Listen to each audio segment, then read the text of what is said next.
Ang dami nakablock naman dyan eh.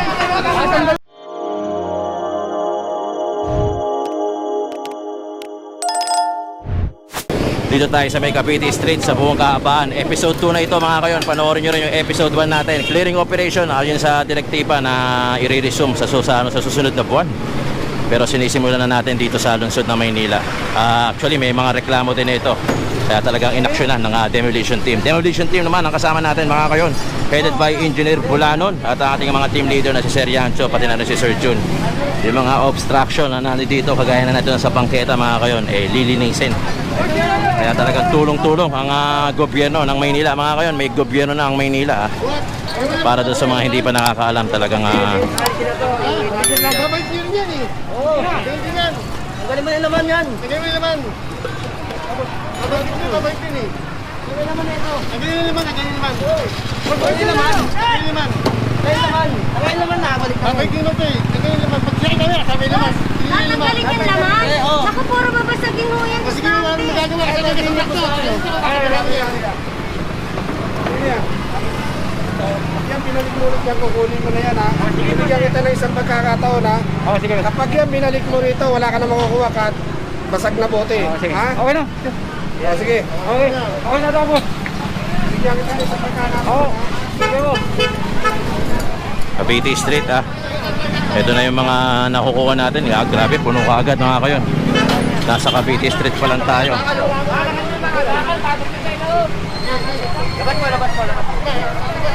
Ang bilis ng mga pangyayari mga kayon. Puno ka agad yung truck.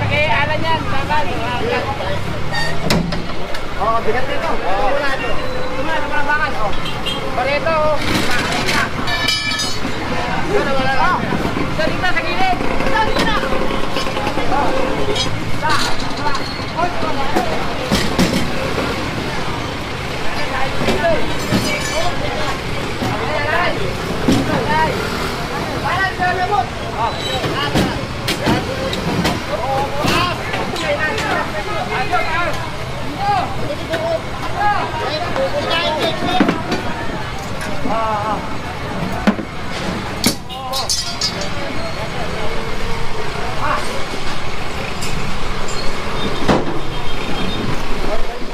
Mga kayon, Cavite Street demolition team naman mga kayon, ang ating kasama.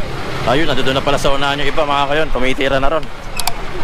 Cavite Street kanina, nandun tayo sa Blooming Street kasama ang team Manila Hawkers. Ngayon naman, demolition team ang ating kasama. Ito, nakakuha na naman, panibago na naman. Yung iba kasi mga kayon, nandito na, kaya medyo mabilisan ng kilos. Ayun pa yung sa kabila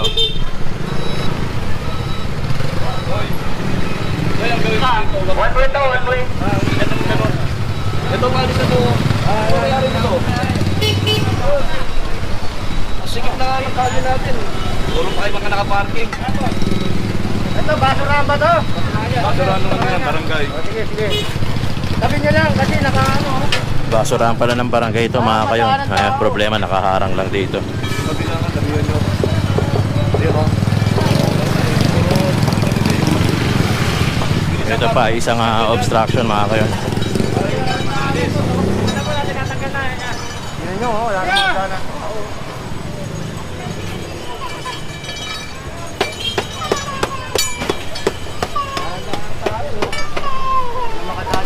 Didiskarga ng itlog. Didiskarga ng itlog. Sinabihan na bilisan, wala na madaanan doon sa bangketa naman mga kayon. Nasikip, tinan nyo naman to, dami pa nakapark.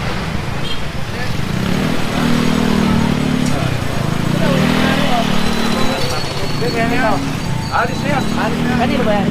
Kay Sago niya. Sa Pagkikago. Mga kayon, malapit nang i-resume. Ano na yun, magpapagkika.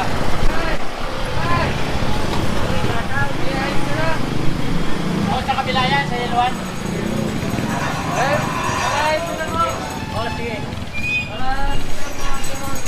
Mga kayon, wala na madaanan dito.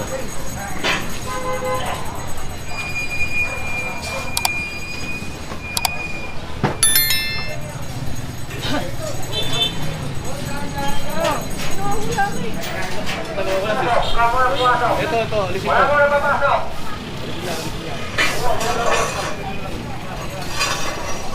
Ay, papasok ko na. Papasok ko na. Hoy,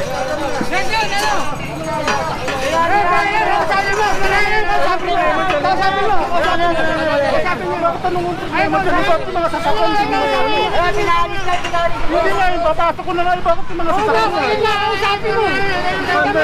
Ba't kakargan nyo kagad? Ba't kakargan nyo kagad? Boss, pasapin niyo.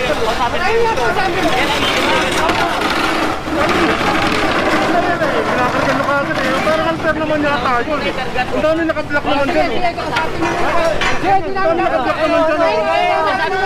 Ang dami nakablock naman dyan eh. Sandali lang eh. Ang dami naman nakablock dyan eh. Nandito nga ako, inaharap ko na nga. Sabi niyo muna, tropa. Yan nga po, sir. Ito Okay no na to. parking ko. Saan ba nakalagay yan? Dito, sir. Oh, sa kalsada. Pang no parking nga, sir. Ngayon, Sabi mo ha. bakit mag-no parking ka? Kalsada sa pag-aari Kasi mo ba? nakita nyo naman, dami nakablock na Oh, parking. hindi nga po pwedeng ganyan. Paalisin mo lang. Naka-vlog tayo ha. Yes, sir. Nasabi ko lang Sir, sa'yo. nakita nyo naman, Baka sir. mamaya ma-arresto ka pa, lalo ka malalaki. Sir, bakit sila nakakablock yung mga sasakyan? Kaya ko lang naman nilalagyan para Kanya kaming trabaho. Pagkadating sa MTPB, traffic. Sir, Pagka-obstruction sa amin. pakikonsiderasyon na lang, sir. Oh, ganito, bibigyan kita, tapos ibabalik mo lang din. Hindi, sir. Basta walang paparking. Hindi, sir. Ha? Sir. Hindi pwedeng Hindi, sige, sir. Hindi ko yan. Ha? Ipapasok mo, pagbibigyan kita, tapos pagka nawala kami, tumalikod lang kami, babalik mo na naman yan. Kunin mo na kung ano. Pagkano. Picture mo nga to. Sige, pagbibigyan ko to eh. Mga kayon, yung sinasabi kasi ni Kuya, may mga nagpa-parking daw kasi ng mga sasakyan dito. Pagka mga sasakyan kasi mga kayon, usually ang may hawak dyan is MTPB ang may-ari, ang nakangalaga pagka mga parkingan ng mga sasakyan, no. Kita nyo yung mga clamping, MTPB yun mga kayon. Pagka clearing operation, demolition, no. So kasi ang pino-point out ni Kuyang vendor Boss. Tataw, Jack's Burger. yun, Jack Berry, ikaw na naman. Ang inaano kasi ni Kuya is yung bakit daw maraming nakaparking dito o galawin, no? Hindi naman kasi trabaho natin yung mga sasakyan. Ang sasakyan ang may trabaho niya mga kayon, MTPB. Kaya na ito mga tricycle, yung mga clamping division, yan po ang may trabaho.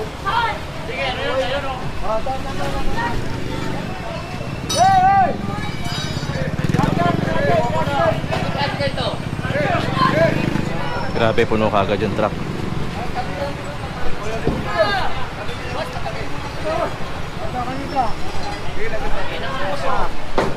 Okay, kuhanin nyo.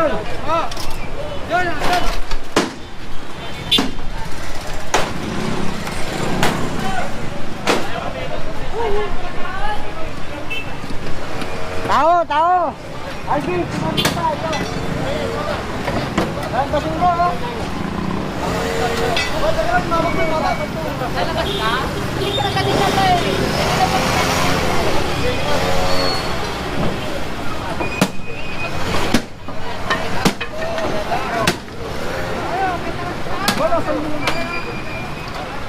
Ito ang palengke ng Cavite Street. Sige, tatanggalin na. Ito nga itong payong, kunin mo yung payong. Kunin mo yung payong. Sir. Ilaw. Ano?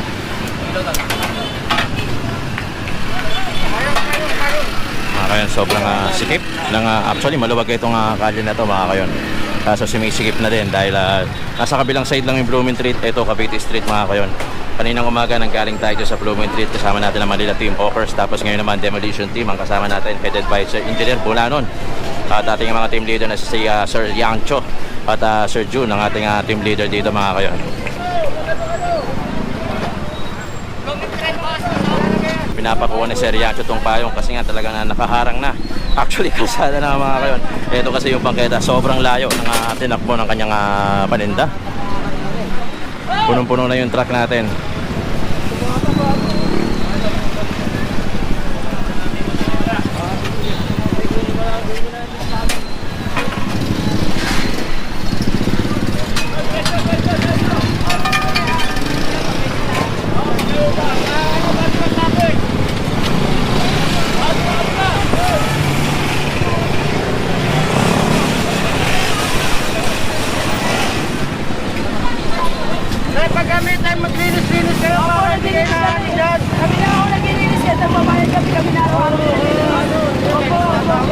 Sinasabihan din sila na maglinis mga kayon dahil talagang sobrang dumi ng kalye ng Cavite Street.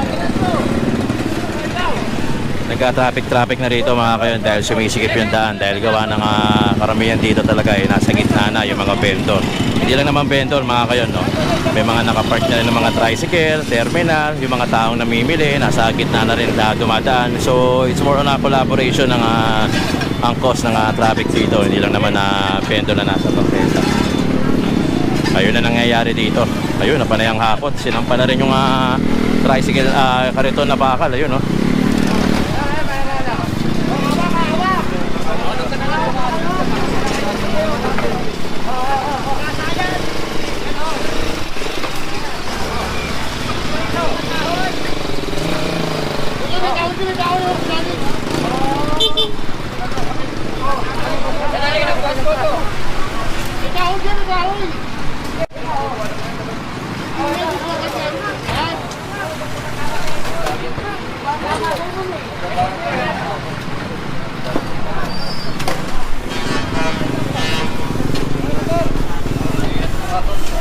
Grabe, ito mga kayo, nasa gitna na. Hindi na makadaan dito. Ito pa yung kalsada, sayang.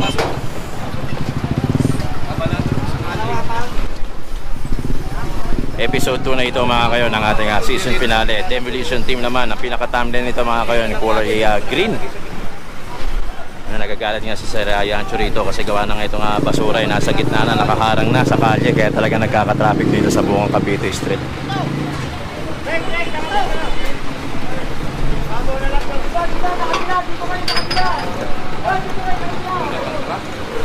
Kulang boss no? Oo, Hindi ba tayo nakakalayo Ito pa lang po, kali pa lang. Cavite Street pa lang to sir.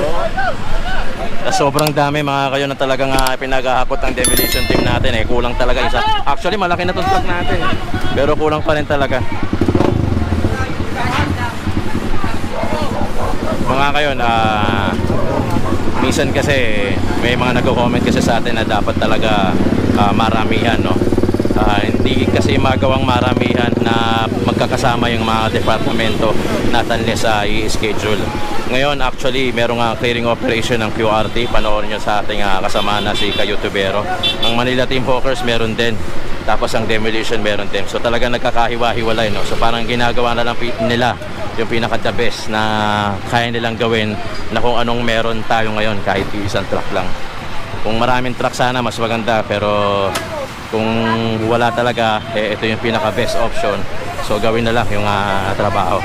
Para doon sa mga nagko-comment din kasi na sana sabay-sabay, hindi kasi magawa. Minsan nagagawa natin yung mga massive clearing operation, pero kasi may mga kanya-kanya ng schedule ahead of time, kaya talagang nagkaroon ng pangyayari. Cavite Street pa rin tayo mga kayon. Demolition Team ang kasama natin.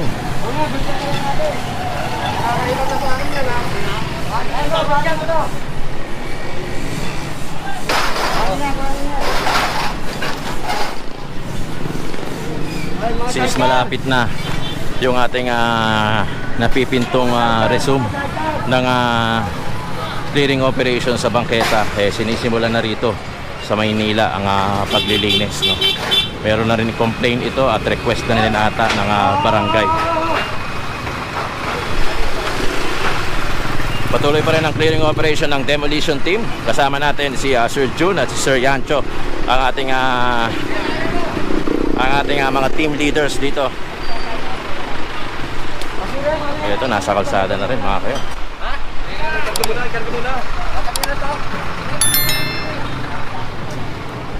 Ayun si Sir John, may mga tinuturo na rin doon. Yun, huli.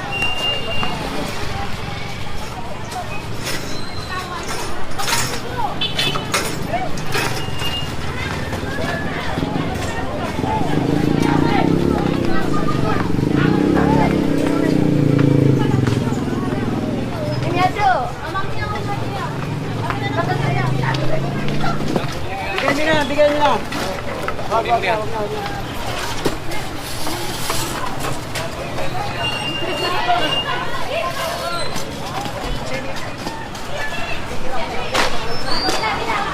Nagtatakbuhan na yung mga kapwa Muslim, mga kapatid natin Muslim dito mga kayan, dahil sila usually yung mga nandito para nagtititinda. Hindi na. Oo. Mga ano dyan, yung mga plywood. Ito si Sir Yancho at si Sir Jun nandito nasa unahan na. Tumitira na rin doon. Ito, ganyan ba yan? Pagkakapag ko na yan eh. Yung mga tindahan nila nakatambak dito sa gilid mga kayon.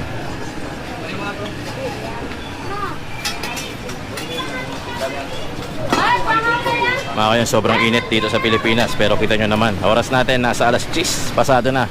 But still nagtatrabaho pa rin nating engineering department gawa ng demolition team, gawa ng talagang kailangan i-clear yung mga nasa bangketa tulad nito mga kayon, marami pa.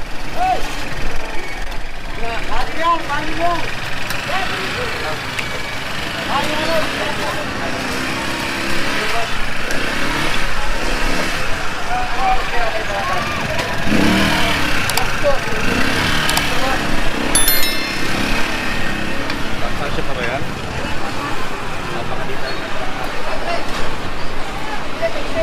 Okay, punong-puno na yung truck natin. Kita? Punong-puno mga kayon. Hindi ka kanya. Alright mga kayon, punong-puno na yung sakto-sakto eh, no? Puno na yung truck kasi natin mga kayon, hindi na talaga kakasya. Babalikan, pwede naman tayo bumalik eh. Punong-puno na mga kayon, wala na kami pepwestuhan pero ganun pa rin, nagtrabaho pa rin ang demolition team natin.